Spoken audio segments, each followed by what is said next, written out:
September 8th, 1860.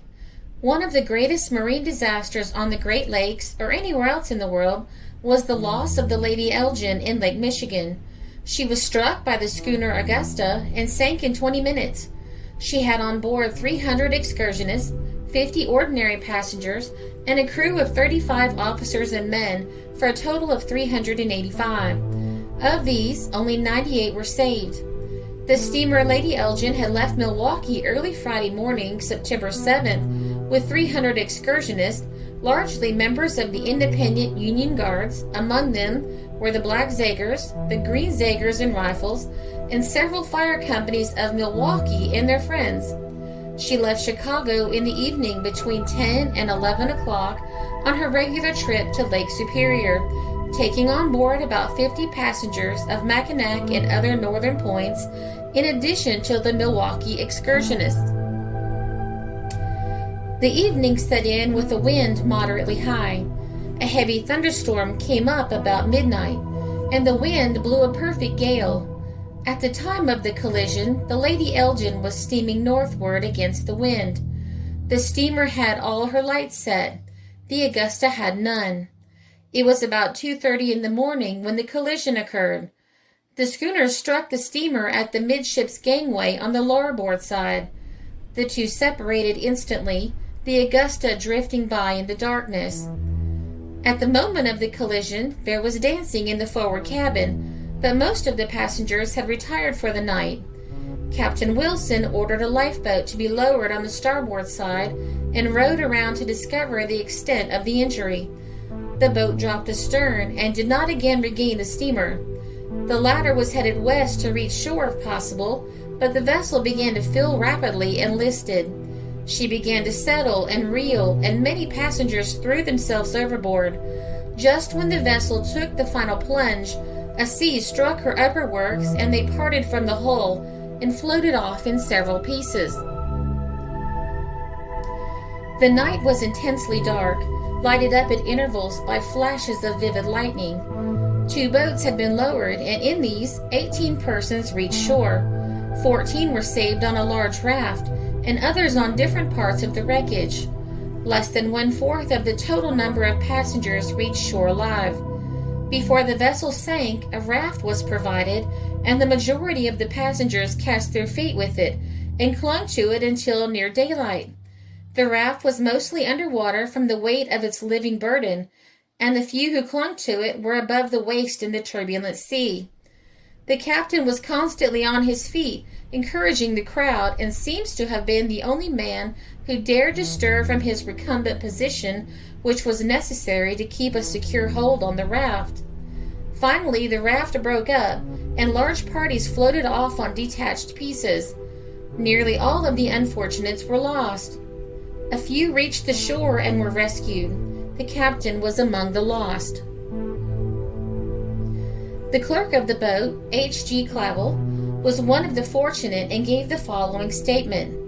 The Lady Elgin left the port of Chicago at 11:30 p.m. for Lake Superior.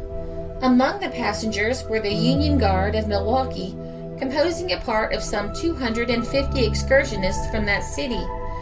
At about 2:30 this morning, the schooner Augusta of Oswego came in collision with the Lady Elgin when about 10 miles from shore. The vessel struck the steamer at the midships gangway on the larboard side. The 2 vessels separated instantly, and the Augusta drifted by in the darkness.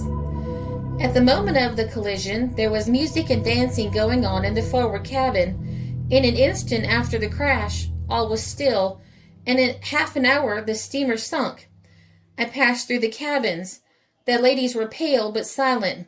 There was not a cry or a shriek, no sound but the rush of the steam and the surge of the heavy sea. Whether they were not fully aware of the danger, or whether their appalling situation made them speechless, I cannot tell.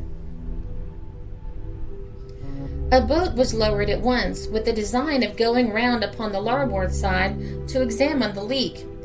There were 2 oars belonging to the boat, but just at that moment some person possessed himself of one of them, and we were powerless to manage the boat. We succeeded once in reaching the wheel, but were quickly drifted away and thrown upon the beach at Winnetka. Only 2 boats were left on the steamer. One of them contained 13 persons, all of whom were saved. The other bore 8 persons, but only 4 of them reached the shore alive, the 4 others being drowned at the beach. Before I left the steamer, the engine had ceased to work, the fires having been extinguished. The force and direction of the wind was such that the boats and fragments of the wreck were driven up the lake and would reach the shore in the vicinity of Winnetka. As I stood upon the beach hopelessly looking back upon the route we had drifted, and I could see in the gray of the morning objects floating upon the water, and sometimes I thought human beings struggling with the waves. Captain Mallet of the schooner Augusta states that when he first discovered the steamer's lights, both red and bright, he supposed her to be from a quarter to a half-mile distant and steering northeast. It was raining very hard at the time. We kept our vessel on her course, east by south, until we saw a collision was probable, when we put the helm up hard, struck the steamer 2 or 3 minutes afterwards just about the paddle box on the port side. The steamer kept on her course, her engine in full motion, headed the Augusta around north alongside the steamer, but they got separated in about a minute when the Augusta fell in the trough of the sea. All the headgear, jib boom, and staunches were carried away. We took in sail and cleared away anchor, supposing the vessel would fill. After clearing the wreck and got up the foresail, we succeeded in getting before the wind and stood for land. We lost sight of the steamer in 5 minutes after the collision. Concerned that she was damaged and believing that the Lady Elgin got safely away, the Augusta made for Chicago. Aboard the Lady Elgin, Captain Wilson ordered that cattle and cargo be thrown overboard to lighten the load and raise the gaping hole in the Lady Elgin's port side above water level, while the steward was down in the coal room trying to stop the leak with mattresses. Within 20 minutes, the Lady Elgin broke apart, and all but the bow section sank rapidly. The life preservers, 2-inch hardwood planks 5 foot long and 18 inches wide, were never used. When the intelligence of the loss of the steamer with the excursion party reached Milwaukee yesterday, it spread like wildfire throughout the city. The telegraph office was thronged all day with relatives and friends of those on board. Many who presented dispatches were in tears, and the most intense anxiety and excitement was manifested in the countenances of all. In the first ward of that city, it is said there is scarcely a home or place of business which has not lost some inmate or employee. All the survivors unite in according Captain Jack Wilson, commander, praise for his great bravery and daring throughout.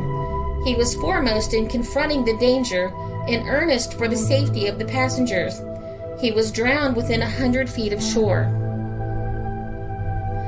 Nearly 100 persons arrived within 50 yards of the beach, but were swept back by the returning waves and lost.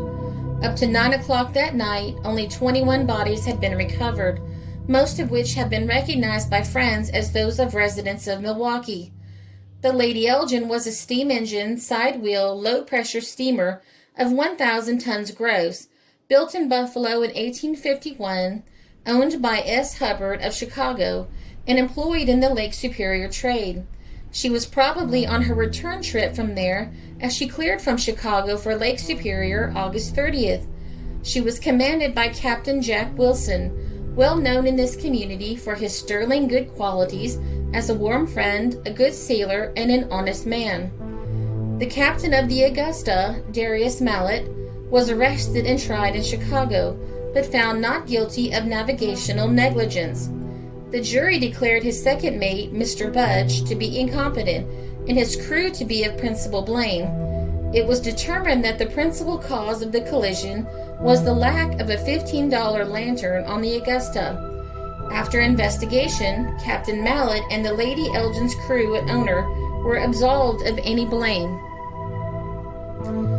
The judgment was based on a law that not only gave sailing ships the right-of-way over steam, but did not require sailing vessels to carry running lights. 4 years after the disaster, a new law was passed requiring sailing vessels to carry those running lights.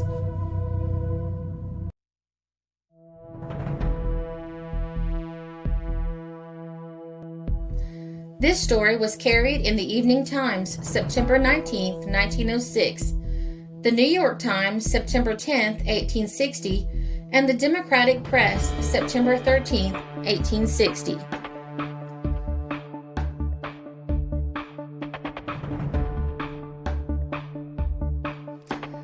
This is a Country Road production because history is fascinating.